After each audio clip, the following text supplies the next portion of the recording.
Welcome, ladies and gentlemen, to the Marilyn Darling Show. Today we're going to make a chocolate upside down cake, and this is what it looks like. The first thing that you're going to need to do is preheat your oven to 350 degrees Fahrenheit, that's 180 degrees Celsius. And then you're going to get out your stuff for kneading to make the double chocolate upside down cake. You're going to need semi-sweet chocolate morsels, some tin foil,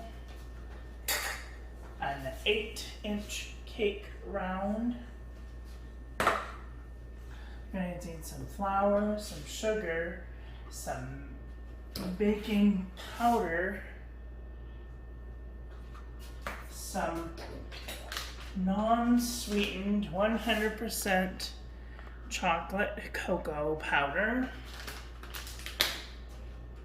You'll need a mixing spatula, a mixing bowl, another mixing bowl, another mixing bowl, and three eggs, and some oil.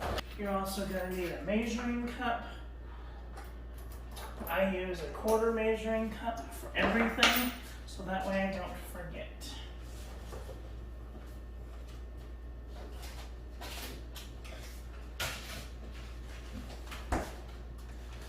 Okay, you're also going to need a bigger mixing bowl. The next thing that you're going to do is you're going to mix 1 cup of sugar with 1/4 of a cup of oil and 3 eggs in a mixing bowl.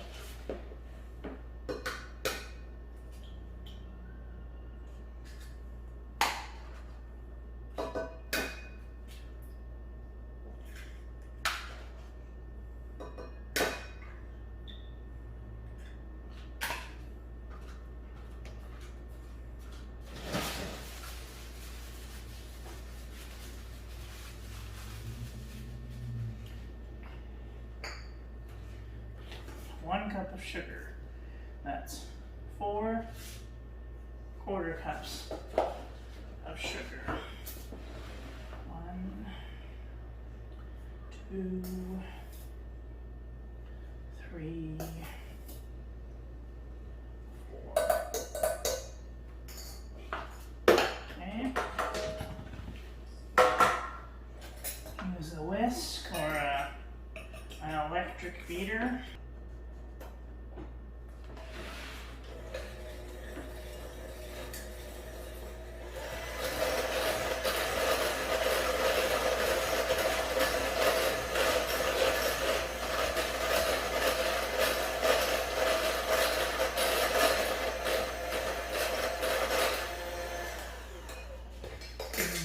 So you have eggs, sugar, and then you're going to take 1/4 of a cup of oil.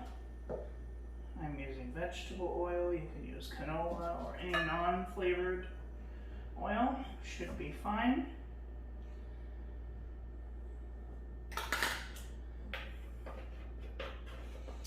And then we're going to take this over to the sink. We're going to get 1/4 of a cup of water. Okay, you're going to mix that up.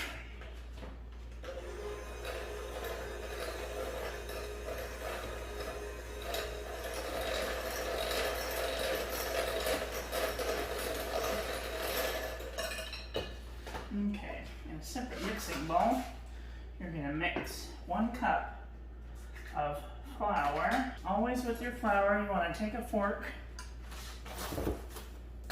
You want to take a fork and stir your flour to aerate the flour, so that way it's not in any chunks. You can also sift it if you want to, but I never do and I never have any problems. So you just want to aerate the flour a little bit. Okay? Then you're going to take 1 cup of flour.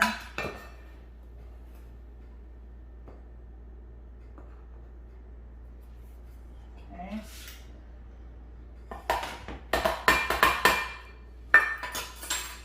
And then you're going to take half of a teaspoon of baking powder.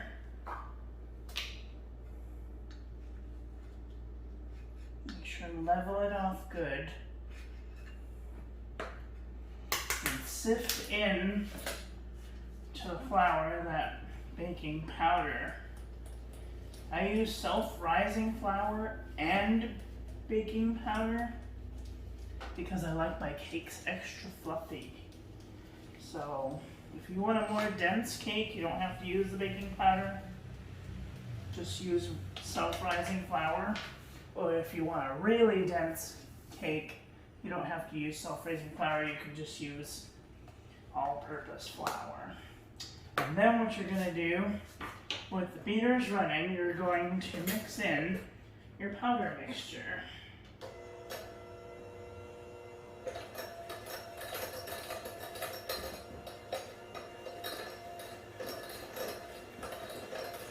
Uh-oh, I did forget one thing.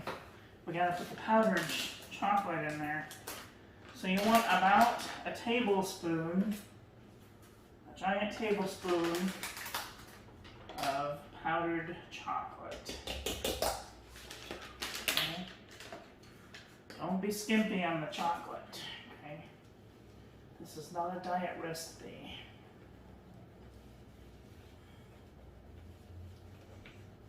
Okay.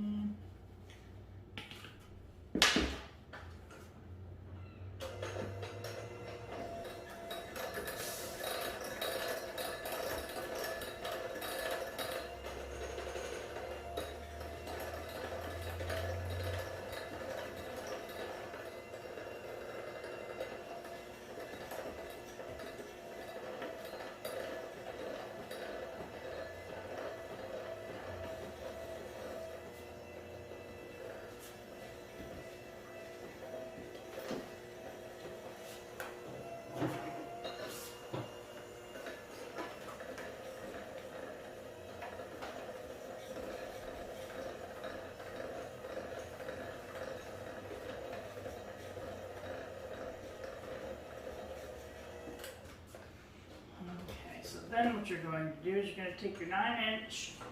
I prefer to do this in a cheesecake pan because then I can just lift it right out.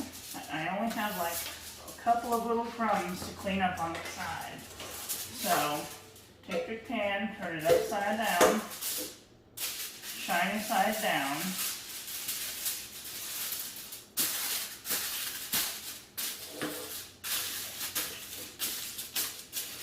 Give you a rough estimate of how big it's going to be. And you're going to stick it in there.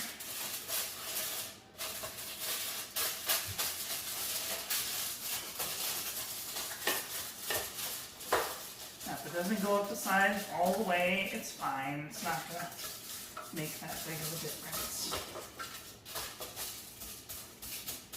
Okay. You can oil the sides if you want to, but I never do, and it seems to come out just fine. So then what you're going to do is you're going to take, now I never measure this part, I take about a handful of chocolate, and I just kind of sprinkle it in there, okay?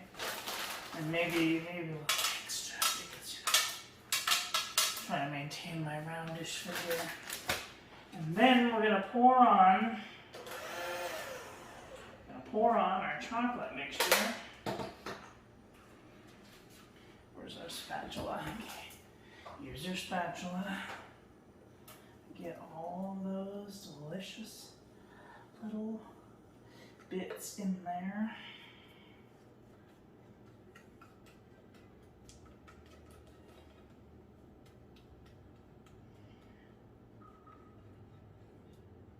And by this time, your oven should have come up to temperature. Taste your batter. It should be sweet, not overly sweet. It should taste like chocolate, but not overly chocolatey. And you're going to take another handful of chocolate morsels, sprinkle them on the top. Okay, don't be too picky, just kind of make sure that they're evenly sparsed.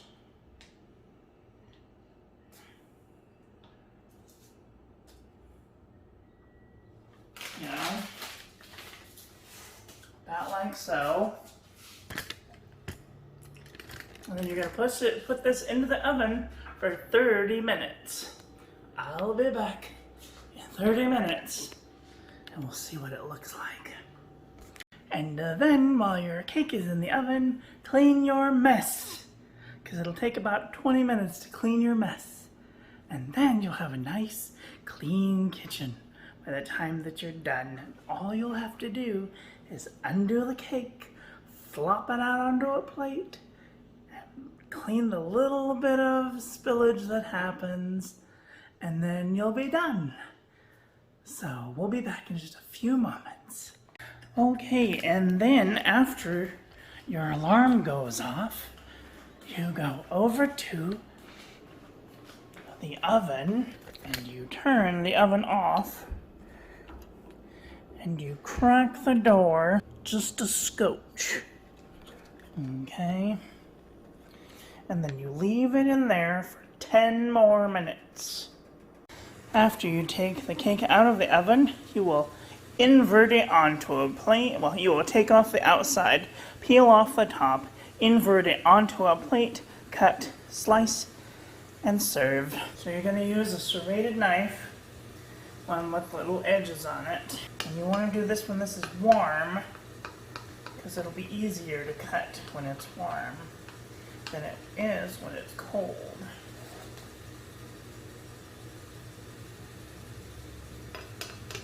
Very gentle sawing motion. Super gentle sawing motion.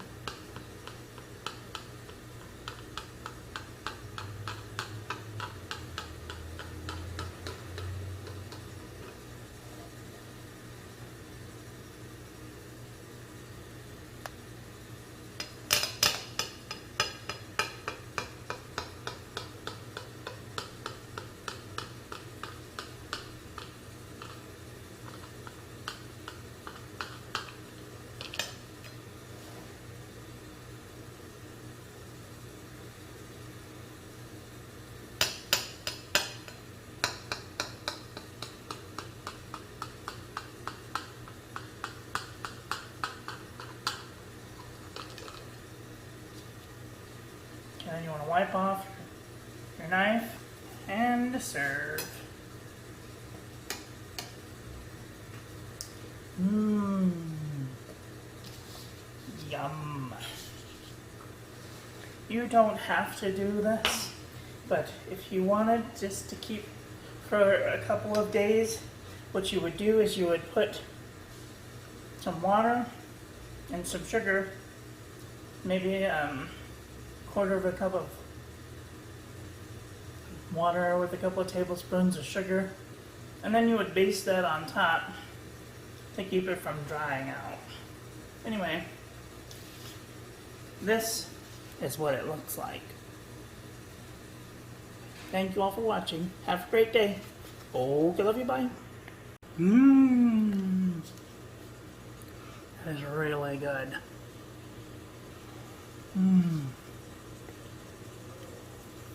If you decide to make this, tag me on Instagram, @Marilyn Darling.